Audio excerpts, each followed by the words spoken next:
Thinking Aloud. Conversations on the leading edge of knowledge and discovery with psychologist Jeffrey Mishlove.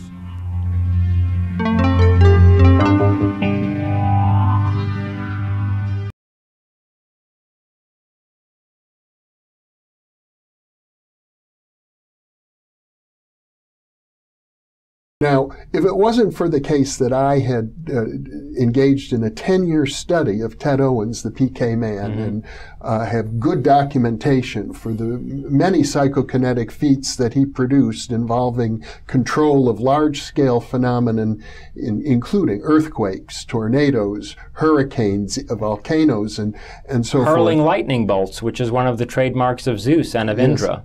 If it wasn't for my actual study of these things, I'd be inclined to consider all of this as you know, pleasant myths to consider, not real history.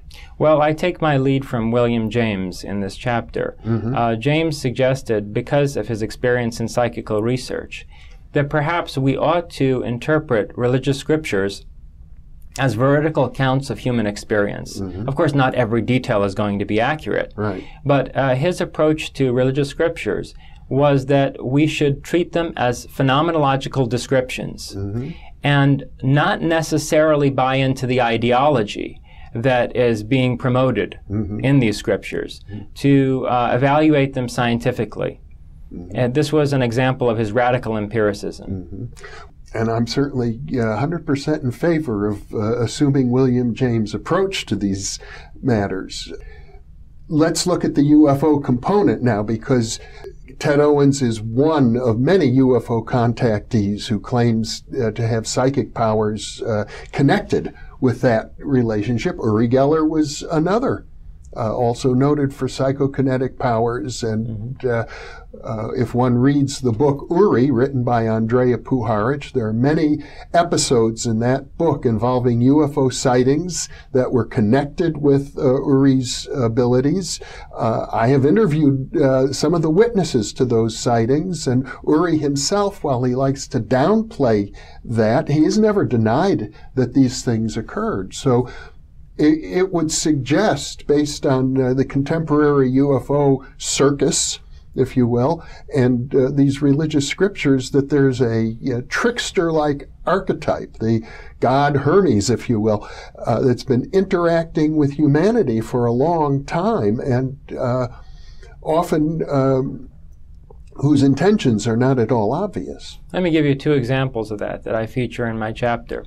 One is, I believe, a 1959 case discussed by Jacques Vallée, where 6 agents of the CIA and I believe 1 naval intelligence officer were sent to a certain Miss Keach, who was a medium claiming to be in contact with an intelligence from Uranus. And she would receive messages that she transcribed in the fashion of automatic writing.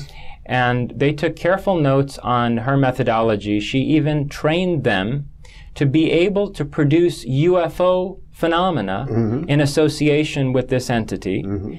They contacted a radar operator who should have been monitoring that sector of the sky where 3 of these officers witnessed the phenomena, and somehow radar returns for that particular sector were knocked out at the time the sightings were produced. So some kind of psychokinesis was involved at the very least.